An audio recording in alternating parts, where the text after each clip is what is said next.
And we go to set number 2, which is on ZanDarke Caverns. Remember, for ZanDarke, this is actually his favorite map. So as he is down 1 set, the good news is that he is on a map that he enjoys playing on. Down at the 7 o'clock corner, bottom left, OGS Gon. And of course, ZanDarke is opposite him in the upper right as the red Protoss. And I mean, the opening that Protoss did was actually a good counter to what the Terran did. I mean, it was a perfect counter. He made the fast immortals. He stopped the push without losing anything almost. Like, it went even. Then he got a fast observer out and could scout the Terran out. And then he was going to expand, I thought. And suddenly he didn't. So I guess that was a turning point in the game where things went bad, started to go bad for the Protoss player. I think he seemed bothered by that factory that was built near his base. Maybe he but he didn't even know about that factory, you know. Even though if he had known about it, that was not a big threat because he had the perfect army to counter any Hellion, harass or whatever, right? Stalkers and immortals. So, and I don't know why he wanted that fast Colossus. I mean, he had 2 Colossus in his base for maybe 5 to 10 minutes, not doing anything, and so I'd rather have a Nexus and then make a Colossus, you know? Good point. If you have units that you're not using, it was wasted money for more economy, perhaps. Exactly. And again, I think he did that. Yeah, he's going for the same opening. I don't know if that's actually a standard Protoss opening. I just not that familiar. Ah, he's doing 2 gateways this time though. So it's gonna be. And the 2 gateway SCV over to spot that double gate cybernetics core. Maybe he's doing a stalker push to expansion. Like I saw one game where the Protoss did this against a Zerg. This build, like almost this build. So maybe that's gonna be it this time too. Like 2 stalkers, and then going for maybe a Nexus.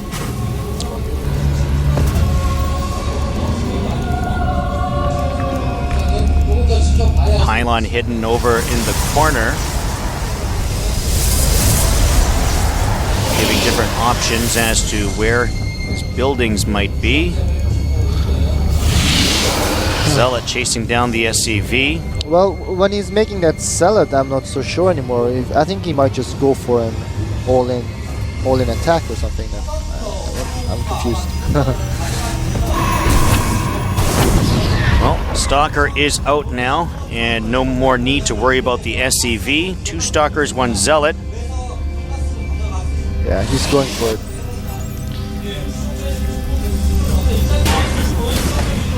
Early aggression here by ZanDarke.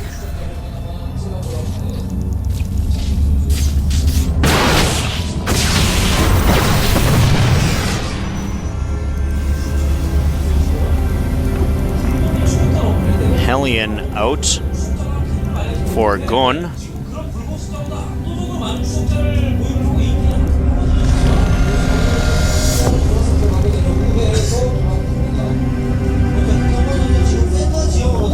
He's going to take the way around the backside. He's going to actually be behind these Stalkers.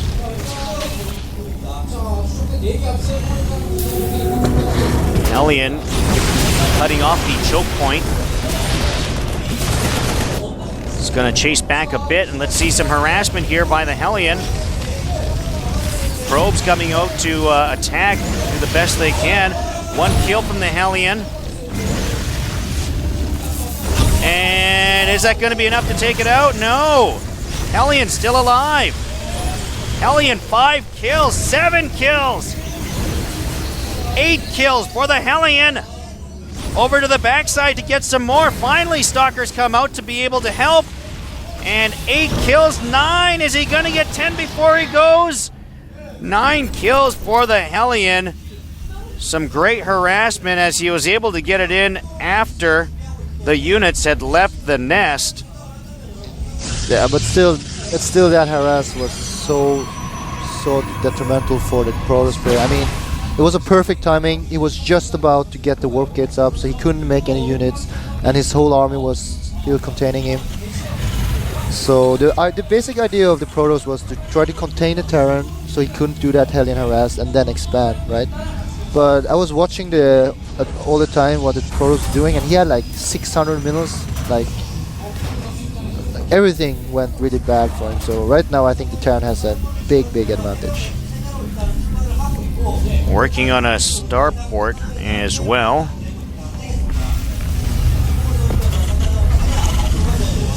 Couple of Banshees on the way. There's the first one. What the Terran wants to do now is that he wants to try to hit the Protoss. When the Nexus comes, he knows about like when the Nexus is gonna go up. Then he wants some units to harass while he secures his own expansion, because he knows he's behind, right, in the base. But if he can harass more, then it doesn't matter, because then he still have a strong economy. And cloaked, and some more harassment here at the expansion. Finally, an observer comes out, and the Banshee down to 6 hit points. There it goes.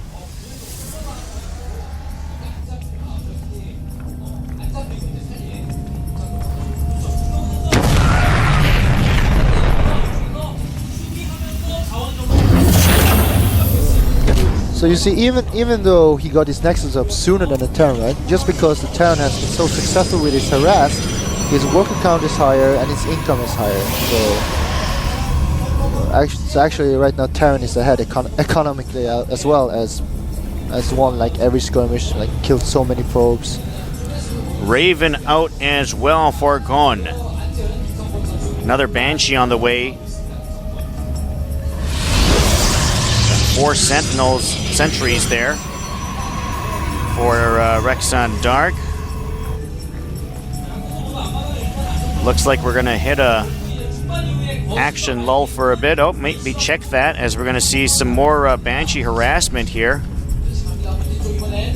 Into the main and spotted. Just gonna scout what's the next plan for the Protoss. Is he going Templar tech? Is he going for Colossus? And right now he didn't spot anything that could be a Templar tech, so I guess he will go a big bio ball and just push out.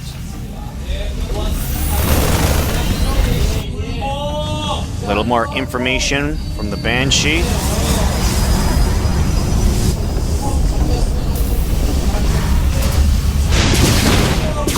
A little more harassment. Finally chased away.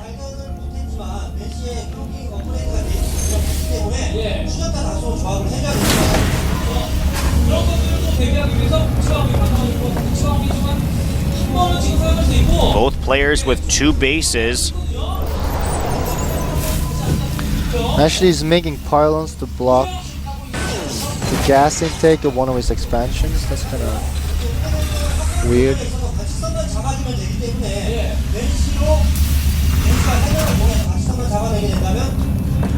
Terran slightly ahead in unit count. Actually, back and forth. They're actually pretty even right now.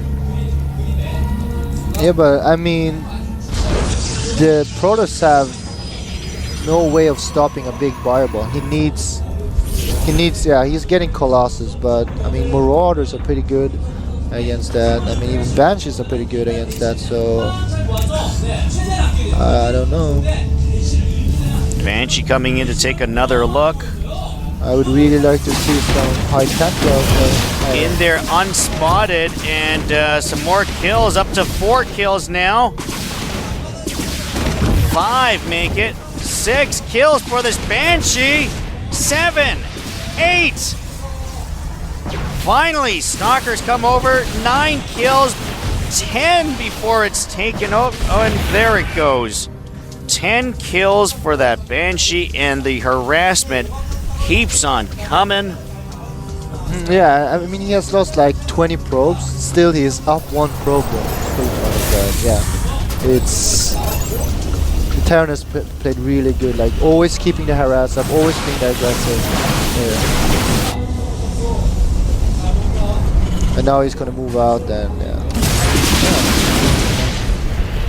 They're both trying to secure the third right now, but he will get a gold and the Protoss will just get no expansion. So Terran is still way ahead in this game.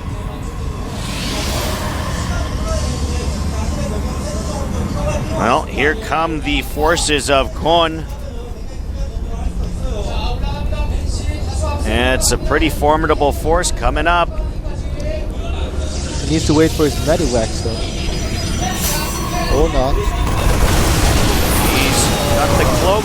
There is an observer there to spot. Force field placed up by the sentries, trying to slow down those Marines from getting around.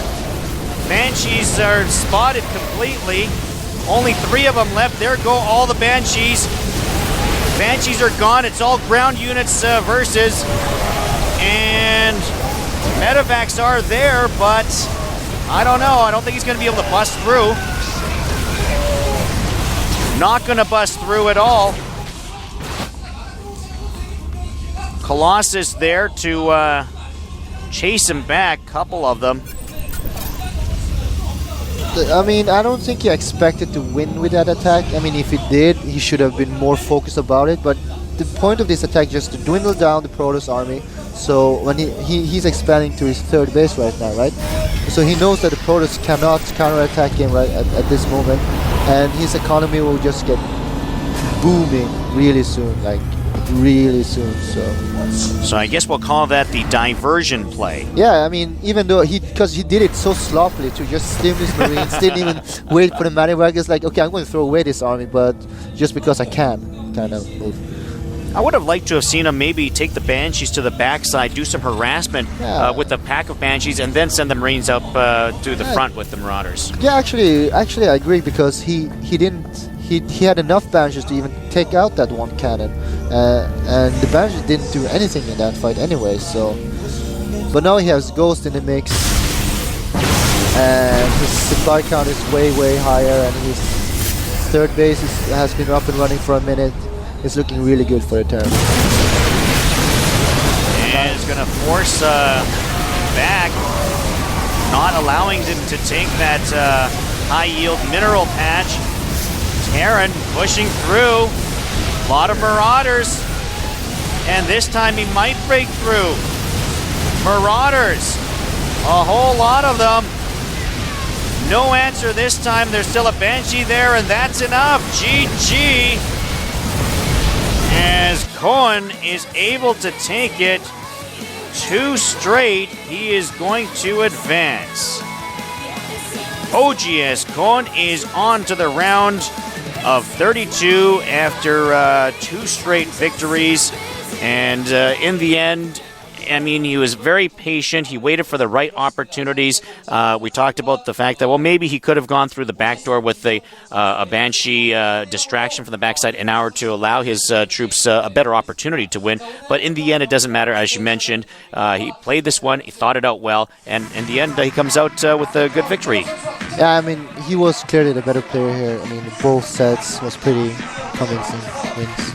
All right, let's take a look at the final results of each of our 4 matches today, and all of them were actually 2-game sweeps. Nesty defeating Kang Ji-young 2-0. It was Pak Jong-hyuk against Next Chief 2-0.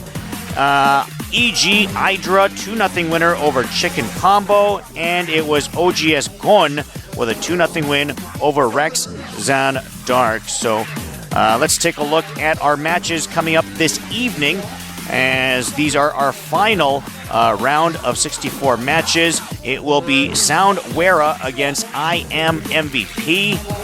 Jakji Wera is up against OGS Zinio. Cargo up against OGS Nada.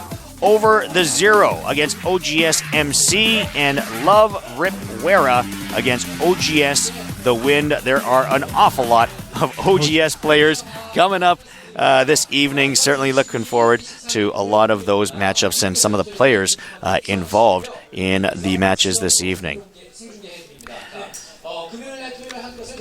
Okay, well, let's talk about any favorite matches that you were able to see out of those first 4 today. Yeah, I like the first match, I guess, the best. Yeah, the first match was pretty entertaining. First match going back to Nest-T, who was the winner. The Zerg match against Kang Ji-young. Yeah. Good match indeed. What was your favorite part about it? I just thought about it as most like there was some even fights and a bit back and forth, but I mean, even when I think about it, when I think about the second game with the mothership, of course, I have to take that. That was true as well. That, yeah. And that was actually a bit back and forth as well, so they were pretty evenly matched. The mothership play, certainly a good match to watch as well. Maybe we'll check it out on replays later on in the week as well. Well, that is going to close out our day's events. We do have an interview coming up in a moment with OGS Grun, so stay tuned for that interview.